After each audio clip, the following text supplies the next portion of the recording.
uma pergunta aqui para o irmão. Você acha que uma pessoa que ela afirma que Atos dos Apóstolos, a experiência pentecostal, até mesmo a profecia de Joel, capítulo 2, versículo 28 em diante, e até o contexto e o texto de 1 Coríntios, é uma fantasia, é uma mentira, ou até mesmo uma mitologia, ela está certa com as suas afirmações? Ela de fato entende alguma coisa de Bíblia, ou da experiência pentecostal original, ou ela está só especulando e falando uma coisa que desconhece, não sabe e não entende nada de Bíblia, na tua visão? Eu acredito que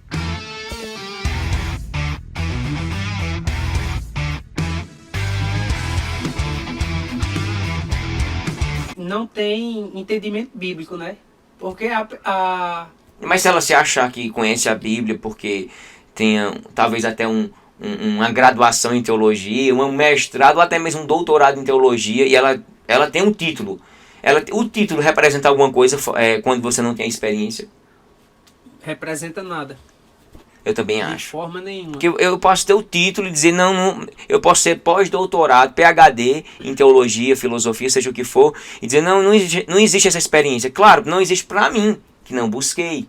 Né? Quer dizer que a prova agora é porque eu sou um doutor em teologia. Tem muitos doutores em teologia aí que tem a gente que faz tem gente que de mal, tem muita gente que vai fazer um doutorado em teologia, o que for, para falar mal da Bíblia, ou então ganhar likes. Hoje nós temos um neoativismo, né? Um ativismo ateu na internet, no YouTube. Eles são religiosos. Eu dialogo com o ateu de fato. O ateu verdadeiro é aquele que não precisa alimentar o seu ateísmo, propagando o ateísmo e querendo convencer outros a se tornarem ateus ou, sobretudo, ganhar discípulos. Nós estamos vendo um tipo de ateísmo na internet diferente. O ateísmo original é aquele que não se preocupa, não, eu não creio e acabou. Beleza, você pode até dialogar com ele e mostrar as provas para ele e ele ouvir. Mas existe agora um ativismo ateístico na internet, um neoateísmo, que é justamente uma militância que querem ganhar seguidores no YouTube, ganharem dinheiro no YouTube. Você pode ver, ele se utiliza do microfone como se fosse um próprio altar da igreja. A igreja ateística é isso hoje em dia, é o YouTube gratuito, onde muita gente fala mal de religiosos, fala mal de muita gente que infelizmente deixam a desejar, estão brincando com o Evangelho, estão brincando com o Espírito Santo, estão fazendo coisas, se utilizando de uma teologia da prosperidade, enganando muita gente, são cupins da fé. Aí esse pessoal sai dessas igrejas revoltados, viram muitas vezes anticristos, falam mal da igreja e ganham seguidores. Eles são religiosos agora. Os ateus religiosos do século XXI são aqueles que estão no YouTube aqui, propagando, criticando A, B e C, ou seja, criticando o todo por conta de uma parte. Porque eu vou reforçar aqui, o todo é formado por partes. Então uma parte, duas ou três, está contaminando todos os evangélicos.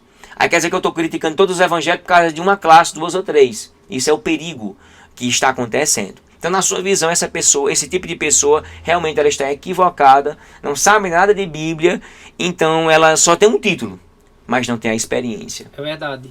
É como se diz, né? Não adianta ter um anel de formatura se você não é conhecedor, né? Realmente daquela área ali que você se formou.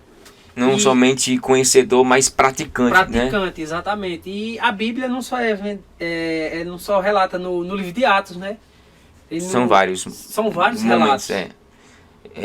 A experiência pentecostal em Atos 2 é o início. Depois nós temos vários capítulos sucessivamente que vão ter outros relatos de muita gente sendo batizada no Espírito Santo.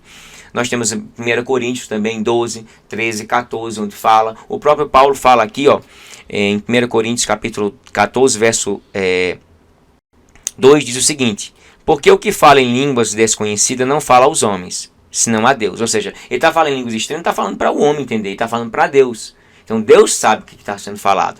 E ele diz o seguinte: porque ninguém o entende e em espírito fala em mistérios. Ou seja, ninguém vai entender o que ele está falando ali. Ninguém em si entende que ele está falando em mistério. Agora, se ele tiver o dom de interpretação, aí ele saberá. Mas a maioria não tem o dom. A gente recebe os dons espirituais para falar em línguas estranhas, mas raramente, de 20, 30% no máximo, tem um dom de interpretação, tem um dom de visão, tem um dom de profecia. Nós podemos ser usados profeticamente, pode, mas ter o dom profético é outra coisa. Ser usado em profecia é uma coisa e ter o dom profético é outra coisa. Que se distingue. Não é porque eu fui usado uma vez, quer dizer que eu tenho um dom. Não, Deus pode usar quem for.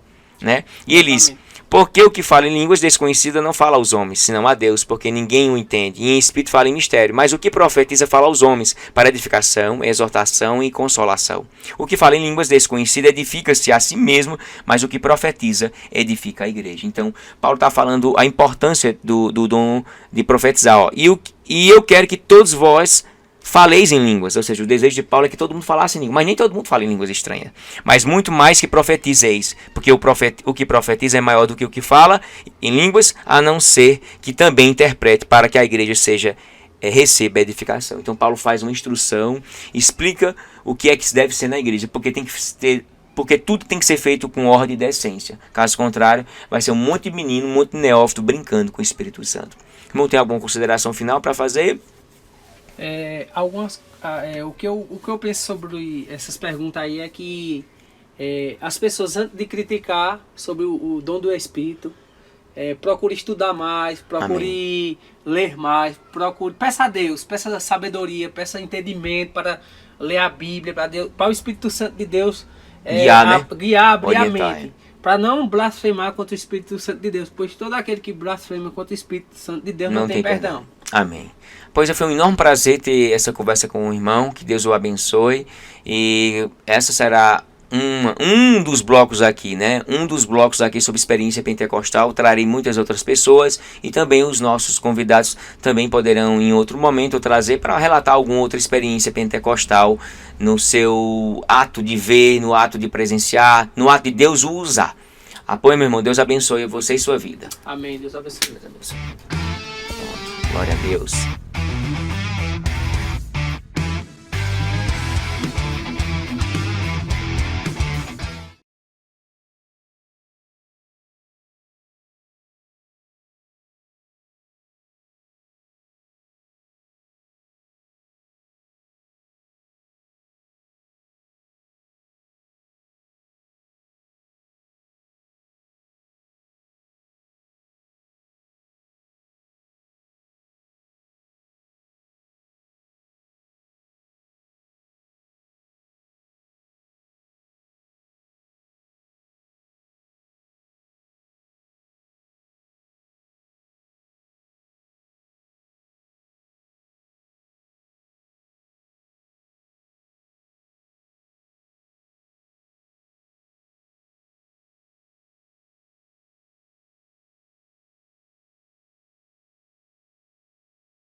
Amém.